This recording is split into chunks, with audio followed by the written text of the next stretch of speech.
Donc, c'est une somme de 33,6 millions qui va venir s'ajouter dans cette deuxième phase structurante pour le parc des Chutes Montmorency.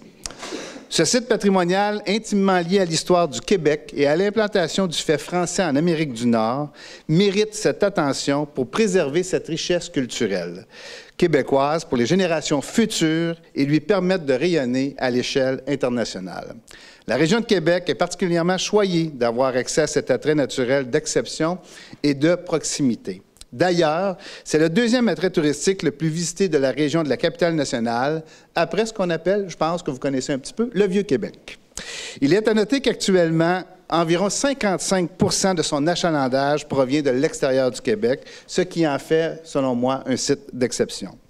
Une partie des sommes annoncées aujourd'hui, certainement vous me voyez venir avec ce que je viens de vous mentionner, permettront de mettre en valeur ces lieux-là.